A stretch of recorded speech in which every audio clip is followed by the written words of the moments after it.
This was the one battle he refused to win. The room was too clean for a place built on war, all polished steel and soft white light reflecting off surfaces that had never seen dust, never seen hesitation. And Marcus Hale stood at the center of it with 22 victories weighing heavier than any armor he had ever worn.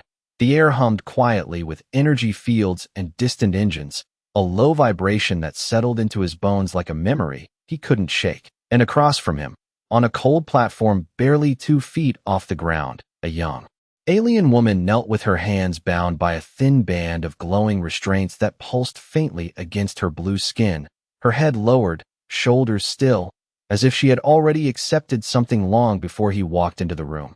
"Take her," the general said from behind him, voice flat, practiced, like he had delivered the same line 100 times before, and Marcus didn't turn around, didn't acknowledge the rank or the authority in it, because his attention was locked on the girl who didn't look up, didn't react, didn't even breathe any differently, as if the outcome had already been decided and she was just waiting for it to unfold.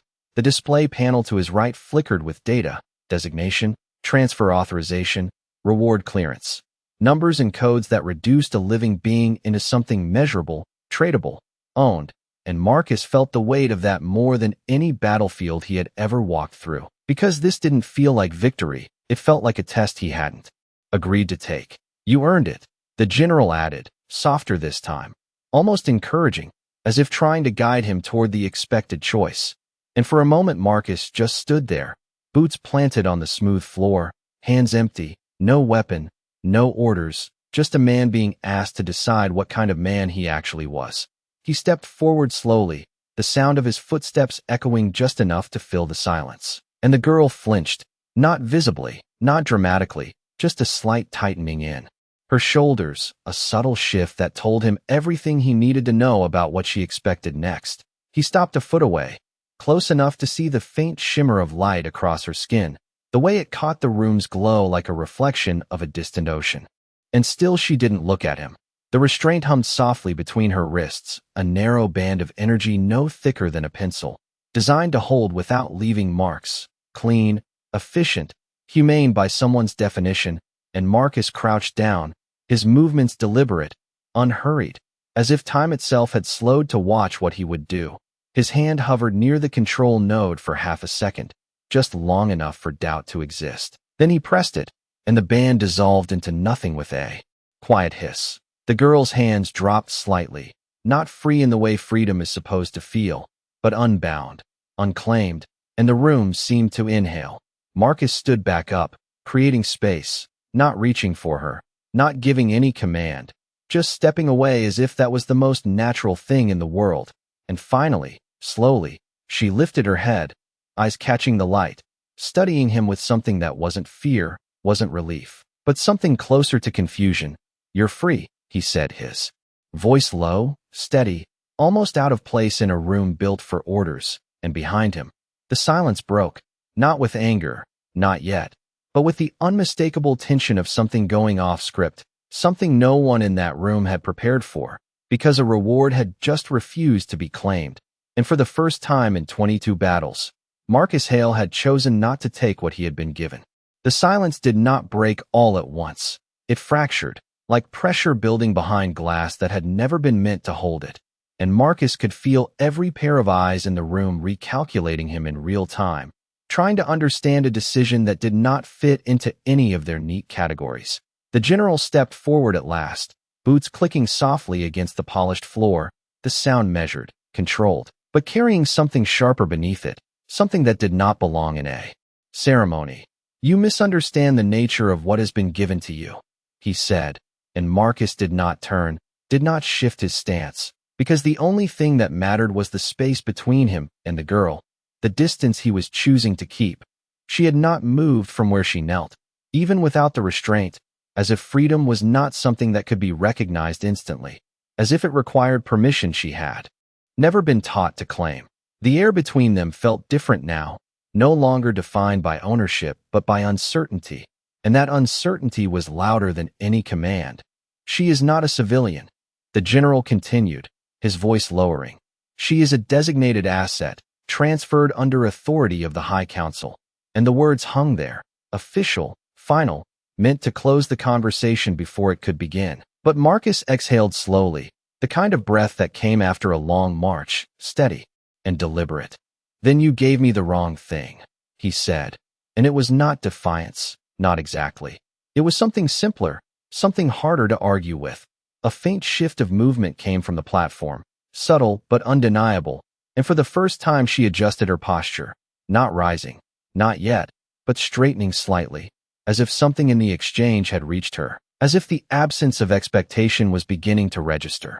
Marcus noticed the way her hands rested now, no longer held together by force but still close, as if muscle memory had not caught up with reality, and he resisted the urge to gesture, to guide, because that would have been another form of control, another quiet claim. "You are refusing a lawful reward," the general said, and now there was no softness left in his tone, only structure, only the weight of a system that did not bend easily. "I am refusing ownership," Marcus replied, and this time he did turn slightly, just enough to acknowledge the presence behind him without breaking the line he had drawn, and for a moment the room seemed to narrow, the distance between principle and consequence becoming something tangible. A low hum rippled through the walls, almost imperceptible, a shift in the station's systems that Marcus had learned to recognize over years of service. Not a threat, not yet, but attention, something higher up the chain taking notice. The girl finally lifted her gaze fully, her eyes meeting his, and there was something searching in them, something that did not align with the calm exterior she had maintained. And when she spoke, her voice was softer than he expected, steady but edged with something unfamiliar. "If I am not yours," she said, each word measured as if translated from a framework that did not quite fit, "then what am I supposed to do?" And the question was not rhetorical. It was real, unguarded in a way nothing else in the room had been. Marcus held her gaze for a second longer than protocol would allow, then looked away first, not out of weakness but out of respect, giving her the space to exist without being examined. "Stand if you want," he said, simple, direct, no command behind it, just possibility. And that wordless permission seemed to carry more weight than any order she had ever been given. Behind them, the general did not interrupt. Again, but the silence he allowed was not acceptance. It was calculation, the kind that came before a system decided how to respond to something it had not predicted, and Marcus knew, without needing to be told, that whatever came next would not be written in any report as a victory, because this was no longer about battles won. It was about a line that had just been crossed, quietly, irreversibly, and nothing in that room would return to what it had been before. She did not stand immediately, and that hesitation said more than any answer she could have given, because Marcus realized she was not deciding whether she could rise, she was deciding whether she was allowed to, and the difference between those two things felt heavier than the entire room. The lights above shifted slightly, dimming by a fraction as the station adjusted its power grid, casting softer shadows across the floor. And in that subtle change the moment stretched, fragile and exposed, as if even the environment was waiting to see what she would choose. Her fingers flexed once, slowly, as if testing a sensation she had never been given permission to feel, and then she placed one foot forward, careful, controlled, her balance steady despite the uncertainty in her movements. And when she rose to her full height, just a little shorter than Marcus, the room seemed to tilt in a way that had nothing to do with gravity. No one spoke, not the officers, not the attendants, not even the general, because something fundamental had just shifted, something no protocol had prepared them to respond to. She looked down at her hands again, turning them slightly in the light, studying them as if they belonged to someone else. And Marcus noticed the way her breathing changed, just slightly deeper now, as if standing had unlocked something more. Then posture. "What happens now?" she asked, and her voice carried a different weight this time. Not confusion alone but awareness, the beginning of something that could not be reversed. Marcus glanced toward the far wall where a sealed door stood, smooth and unmarked except for a faint panel of blue light. The exit everyone in the room expected him to use, expected him to lead her through as owner, as recipient, as something he had already refused to be, and he felt the familiar pull of structure, of orders, of a life where the next step was always defined for him. He turned back to her instead, choosing something else, You decide, he said, and the words sounded almost out of place in his own voice, because they were not instructions, they were an absence of them. Her eyes narrowed slightly, not in suspicion but in concentration, as if she was searching for the hidden meaning behind the phrase, the condition that must be attached to it, because in her experience there was always a condition, always a boundary that defined how far a choice could actually go. There is always a directive, she said quietly, and Marcus gave a small shake of his head, not dismissive, just certain. Not this time, he replied, and he stepped back another inch, reinforcing the distance, reinforcing the reality that he was not going to close it. The general finally moved again, his presence cutting into the space like a shadow returning to its place. You are creating a procedural anomaly, he said, his tone controlled but edged with something tighter now, something less certain, and Marcus met his gaze fully for the first time since entering the room. Then update the procedure, he answered, simple, direct, and the statement lingered longer than it should have, because it was not framed as rebellion, it was framed as correction. The low hum in the walls deepened slightly, a signal traveling through systems far beyond the room, and a small indicator on the far panel flickered from blue to amber, a color that meant attention had escalated, that whatever was happening here was no longer contained. She noticed it too, her gaze shifting briefly toward the panel, then back to Marcus, and for a moment something like urgency passed through her expression, not fear, but awareness of consequence. If I leave, she said, choosing each word with precision, they will not consider it valid. And Marcus nodded once, acknowledging the truth without trying to soften it. I know, he said, and there was no hesitation in it, no attempt to negotiate around the reality of what would follow. The space between them held again, not empty, but full of unspoken understanding.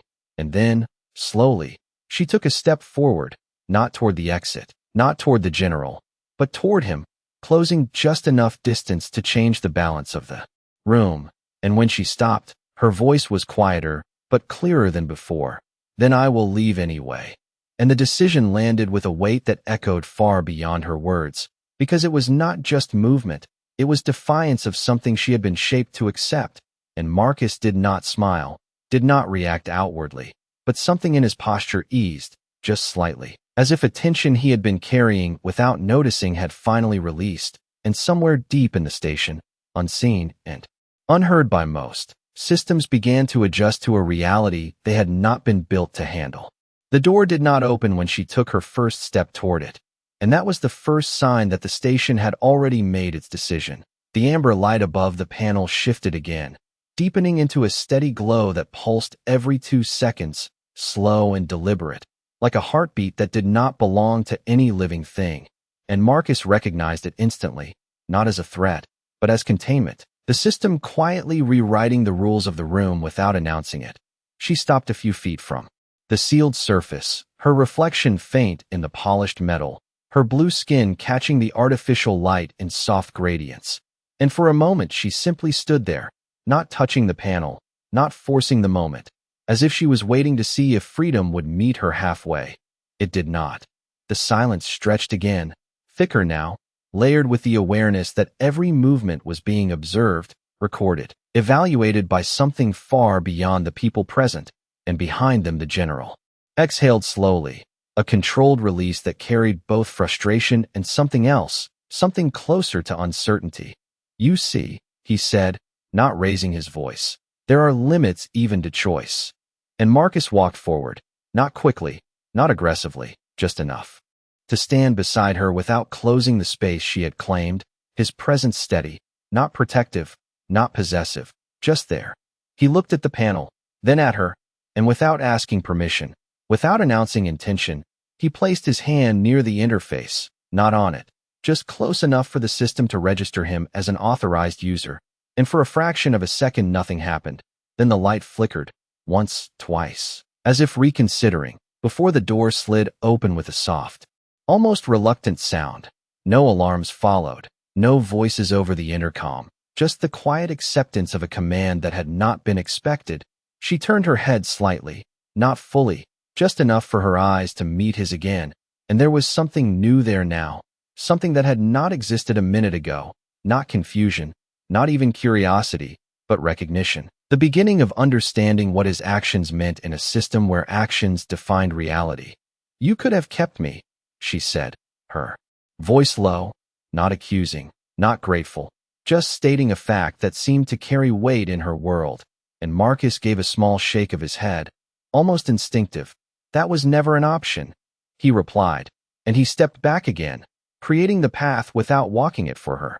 The corridor beyond the door stretched out in clean lines and cool light, empty, silent, a straight path leading away from everything she had been told she was. And for a moment she did not move, her gaze fixed on the open space as if it might disappear if she stepped into it.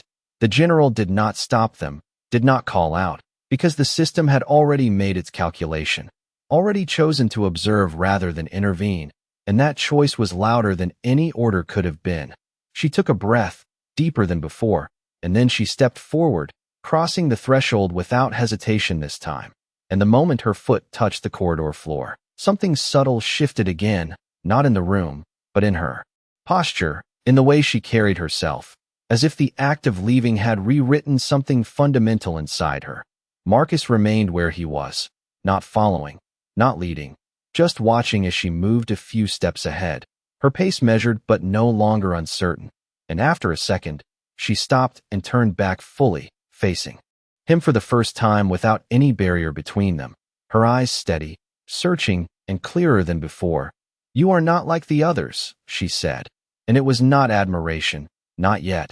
It was analysis, a conclusion drawn from observation, and Marcus shrugged slightly, the motion small, almost dismissive. "I am exactly like them," he said. "I just made a different choice." And the words settled between them, simple but heavy, because they carried a truth she had not been taught to consider. The corridor lights reflected in her eyes, twin lines of pale white stretching across blue, and for a moment neither of them moved, neither of them spoke, and in that quiet space, far from the expectations of the room behind them, something unspoken began to form, not trust, not yet, but the possibility of it, fragile and unfamiliar, like a path that had only just been opened. The corridor felt colder than the room behind them, not in temperature but in absence, as if everything beyond that threshold had been stripped down to function in silence. And her footsteps echoed faintly against the smooth floor, each one measured, deliberate, like she was still learning how to exist without instruction. Marcus remained a few feet behind, not closing the distance, not increasing it, just matching her pace without making it obvious, the kind of movement he had practiced for years in environments where awareness mattered more than speed. The lights above cast long, clean lines along the walls, guiding the path forward without offering direction, and she followed them instinctively, her gaze shifting from panel to panel, absorbing details with a focus that felt almost analytical, as if she was cataloging a world she had never been allowed to see from this angle. "Where does this lead?" she asked after a moment, her voice quieter now, not uncertain but searching, and Marcus glanced ahead, then slightly to the side where a small navigation strip pulsed faintly along the wall. "Anywhere you want," he said, and she slowed just a fraction, the answer clearly not aligning with any structure she recognized. "That is not a valid response," she replied, and there was no resistance in her tone, only the attempt to correct something that did not fit, and Marcus allowed a faint exhale, almost a breath of amusement that never quite reached a smile. "It is not supposed to be," he said, and the simplicity of it lingered longer than expected. They walked in silence for another 10 yards, the hum of the station systems filling the space between them, and then she stopped again, turning slightly to face one of the panels embedded in the wall, her reflection faint but visible, her posture straighter than before, more grounded, as if each step was anchoring her further into something new. "If I continue," she said, her eyes still on the panel, "there will be consequences," and Marcus nodded once, not denying it, not softening it. "Yes," he said, and she turned her head just enough to look at him, studying his expression, searching for hesitation, for doubt, for anything that might contradict his earlier actions, but there was none. "You are aware of them," she continued, and he met her gaze fully, steady and unguarded. "I am," he answered, and for a moment neither of them spoke, the weight of that shared understanding settling into the space. Between them, she looked back at the corridor ahead, the path stretching out in clean, uninterrupted lines, and her shoulders lifted slightly as she drew in a deeper breath than before, the kind that suggested decision rather than reaction. "Then why are you still here?" she asked, and this time the question carried something different, something closer to curiosity than confusion, and Marcus considered it for a second, not searching for the right answer, just the honest one. "Because you should not have to walk it alone," he said, and the words landed quietly, without emphasis, without expectation, and yet they seemed to shift something again, something subtle but real. She held his gaze a moment longer, then gave a small, almost imperceptible nod, not agreement, not acceptance, but acknowledgement, and she turned back toward the corridor, her steps resuming with a steadiness that had not been there before. Somewhere behind them, far beyond the visible stretch of the hall, a distant system tone sounded, low and brief, like a notification being sent to places neither of them could see, and Marcus did not look back, did not react, because whatever had been triggered was already in motion. The corridor ahead remained open, unchanged, but the air felt different now, charged with something that had not existed when they first stepped through the door, and as they continued forward, side by side but not touching, not leading, not following, the distance between who she had been and who she might become grew with every step, and for the first time since entering the station, the path ahead did not feel predetermined. The corridor curved slightly ahead, a subtle bend in the architecture that broke the illusion of endless straight lines, and as they followed it, the lighting shifted from sterile white to a softer blue tone, casting the walls in a calm glow that felt almost intentional, almost designed to slow movement rather than guide it. She noticed it immediately, her pace adjusting without conscious effort, her gaze lifting toward the ceiling panels where faint patterns pulsed in slow intervals, like a language written in light. And for a moment she simply watched, absorbing, interpreting, trying to assign meaning where none had been given. "This section is not for transport," she said quietly, more to herself than to him, and Marcus glanced around, recognizing the change not as restriction but as transition. "No," he replied. "It is where people stop moving and start deciding." And the words lingered between them, unfamiliar but fitting in a way that did not require explanation. She slowed. Again, her steps quieter now, more deliberate, as if each movement was no longer just forward but inward, and Marcus kept his distance, not because he needed to, but because he understood that whatever was happening here belonged to her more than it did to him. A panel along the wall activated as they passed, displaying a faint stream of information that scrolled too quickly to read fully, but she paused in front of it, her eyes narrowing slightly as she focused, processing, and then she reached out, her fingers hovering just above the surface without making contact, as if she expected the system to react to proximity alone. It did not. She hesitated for a fraction of a second, then lowered her hand, not frustrated, just recalibrating, and Marcus watched the moment with quiet attention, recognizing the pattern of someone encountering a world that did not respond the way it was supposed to. "It does not respond to me," she said, and there was no complaint in it, only observation. And Marcus stepped closer, not to take control, but to stand within range of the panel, and as he did, the display shifted instantly, slowing, reorganizing, presenting itself in a clearer format. She noticed the change immediately, her gaze flicking from the panel to him, then back again, and something sharper entered her expression, something closer to realization. "It recognizes you," she said, and Marcus nodded once. "It recognizes clearance," he corrected, and the distinction seemed to matter. She studied the panel for another second, then looked at him again, more directly this time. "Then this freedom is conditional," she said, and the statement was precise, almost clinical, but there was something beneath it now, something testing the limits of what she had been told. Marcus considered that for a moment, then shook his head slightly. "Access is conditional," he said, "choice is not." And the difference hung there, subtle but significant. She turned back to the panel, her reflection faintly overlapping the data stream. And for a moment, she seemed to weigh the information against something internal, something not visible, and then she stepped away from it entirely. choosing not to engage with what she could not control, and that decision felt louder than any interaction would have been. They resumed walking, the blue light following them in soft gradients. And after a few steps she spoke again, her voice quieter but steadier than before. "If I cannot access what I need, then I will have to rely on you." And Marcus felt the shift in that statement, not dependence, but acknowledgement of limitation, and he met it without hesitation. "Only until you do not need to," he said, and she glanced at him briefly, as if measuring the sincerity of that promise, before looking forward again. The corridor opened slightly ahead, widening into a space that suggested intersection, multiple paths branching out beyond what they could see from this angle. And the air felt different there, less contained, more open, and as they approached, a faint vibration passed through the floor, subtle but distinct, like a signal moving through the structure itself.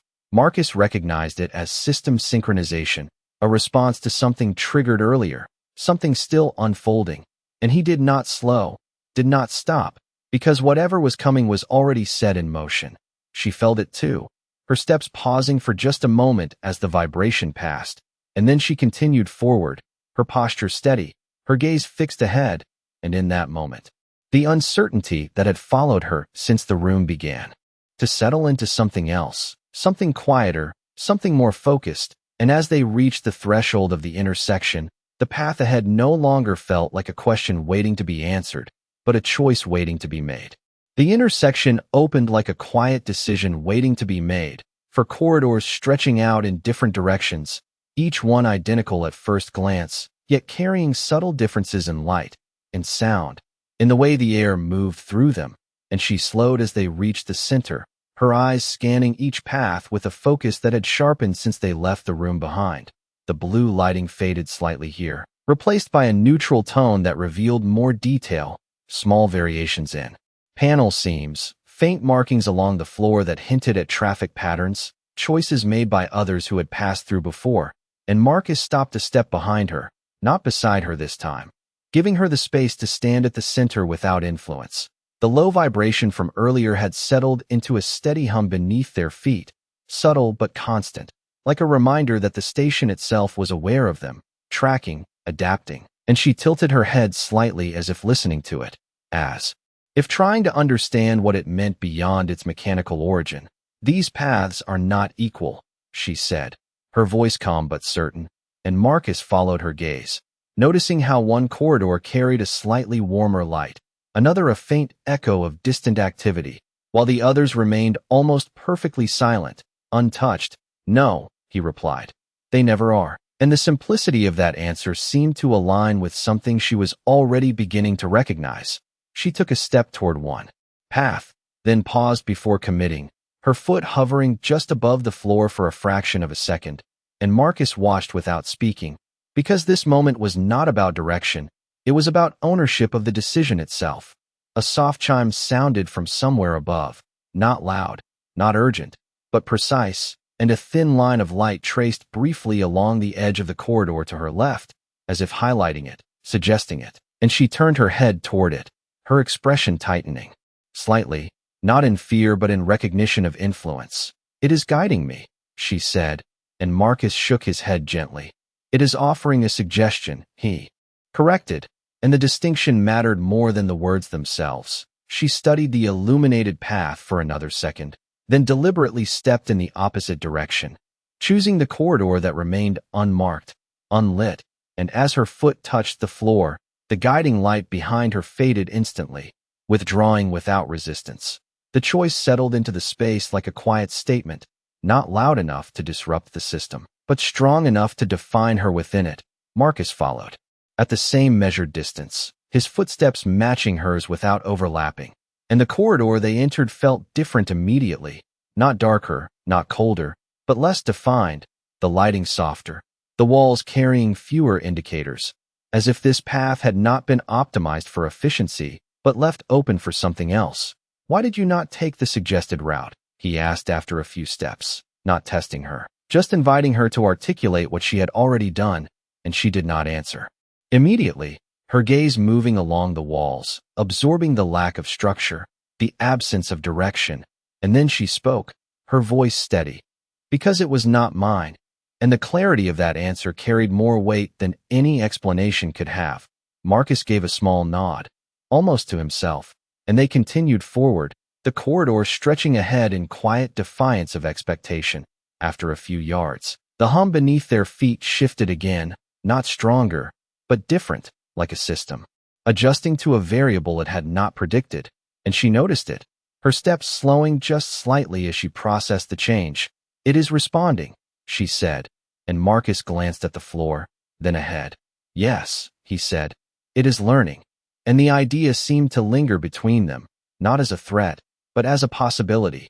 She looked forward again, her posture straighter now, more assured, and for the first time since leaving the room, there was no hesitation in her movement, no pause before each step, only a steady progression driven by something internal rather than imposed. And as they moved deeper into the corridor, away from the intersection and the choices it represented, the path behind them seemed to close not physically, but conceptually, becoming something that no longer needed to be reconsidered. And ahead, though still unknown, the space felt different, not because it offered answers, but because she was no longer waiting for them to be given. The corridor did not widen this time. It opened, slowly, almost imperceptibly, until the walls pulled back into a space that felt less like a passage and more like a threshold. And the air changed again, carrying a faint warmth that had not existed anywhere else on the station, subtle but unmistakable. She slowed without thinking, her steps shortening as her eyes adjusted to the shift. And ahead of them a large transparent barrier stretched from floor to ceiling, beyond it a view of open space that seemed almost unreal after the controlled environment they had moved through. Stars scattered across the darkness in quiet, steady patterns, distant and indifferent. She stopped a few feet from the barrier, her reflection merging with the faint glow of the stars. And for a moment, she did not speak, did not move, as if the scale of what she was seeing required something deeper than observation. Marcus remained behind her, not approaching, not interrupting, because he understood that this was not just a view, it was context, the first time she was seeing the universe without a frame imposed on it. "It is vast," she said finally, her voice softer than it had been at any point before, and the word carried a weight that went beyond description, something closer to realization. Marcus nodded once, though she did not turn to see it. "It always was," he replied, and the quiet truth of it settled into the space between them. She lifted her hand slowly, placing it just against the transparent surface, not pressing, just touching lightly, as if testing whether the distance was real, and the faintest ripple of light moved across the barrier in response, acknowledging her presence without restricting it. "I was never meant to see this," she said, and there was no bitterness in it, only clarity, and Marcus took a step closer this time, not enough to stand beside her, but enough to share the same view. "You were always meant to," he said, "just not like this," and the distinctions seemed to matter. She turned her head slightly, her eyes finding him again, and there was something different in them now, something that had moved beyond analysis, beyond calculation, something that looked closer to understanding. "You changed the outcome," she said, and Marcus shook his head gently. "No," he replied. "I gave you a choice," and the words held steady, unembellished, exactly as he meant them. She studied him for a moment longer, as if aligning that statement with everything that had happened since the room, and then she looked back out at the stars, her posture straight, grounded, no longer shaped by expectation but by decision. A faint tone echoed through the space, softer than before, but layered with something new, not warning, not alarm, but acknowledgement. And along the edge of the barrier a thin line of light appeared, not blocking the view, but framing it, as if the station itself was adapting to her presence rather than controlling it. Marcus noticed the change but did not comment, because it was not his to explain, and she seemed to understand it instinctively, her fingers tracing the edge of the light without hesitation. "They are watching," she said, and Marcus did not deny it. "They always were," he answered, and there was no tension in it, only acceptance. She lowered her hand slowly, her gaze still fixed on the endless field beyond the glass, and when she spoke again, her voice carried a steadiness that had not been there before. "Then let them," she said, and the simplicity of it marked something final, Something irreversible. Marcus exhaled quietly, the sound almost lost in the ambient hum of the station, and for the first time since entering, he felt the weight of the moment settle not as pressure, but as resolution. She took a small step back from the barrier, turning slightly toward him, not fully, but enough to shift the focus of the space from the stars to the choice that had brought them there. And in that movement, in that quiet reorientation, the distance between who she had been and who she was becoming finally aligned. Not perfectly, not completely, but enough to stand on, enough to move forward from. And somewhere deep within the station, unseen but undeniable, systems recalibrated once more, not to contain her, but to account for her. She did not rush the moment, and that was what made it real. The way she stood there with the stars reflected in her eyes, not reaching for them, not questioning them, simply allowing them to exist without needing permission, and Marcus watched in silence, understanding that this was not the end of something, but the beginning of something that had never been allowed to happen before. The faint line of light along the barrier dimmed gradually, no longer framing the view, no longer guiding it, as if the system had learned that she did not need direction to see what was already in front of her, and the hum of the station softened, settling into a quieter rhythm that felt less like observation and more like acceptance. She turned fully this time, facing him without hesitation, her posture steady, her gaze clear, and for the first time there was no trace of the person who had knelt in that room, no trace of waiting, only presence. "What happens now?" she asked, and the question was no longer uncertain. It was intentional, chosen, and Marcus took a slow breath, not because he needed time, but because he understood the weight of answering it. "Now you decide what comes next," he said, and there was nothing added to it. No guidance, no suggestion, just the same truth he had given her before, unchanged. She held his gaze for a moment longer, as if confirming that nothing had shifted, that the offer of choice had not been replaced by expectation, and when she nodded, it was small, but final, the kind of motion that closed one chapter without needing to name it. She stepped past him, not away, not toward, but through the space between them, and as she did, Marcus felt something unfamiliar settle in his chest, not loss, not relief, but recognition. The understanding that this was the one outcome no one had prepared him for, not a victory, not a mission, just a moment where the right thing had been done without reward. He turned slightly to follow her movement, watching as she walked toward the far end of the observation space where another corridor waited, its entrance unlit, undefined, and she did not hesitate as she approached it, did not look back immediately, because she no longer needed to check if she was allowed. The station remained quiet, no alarms, no directives, only the steady presence of systems that had already adapted to her existence within them.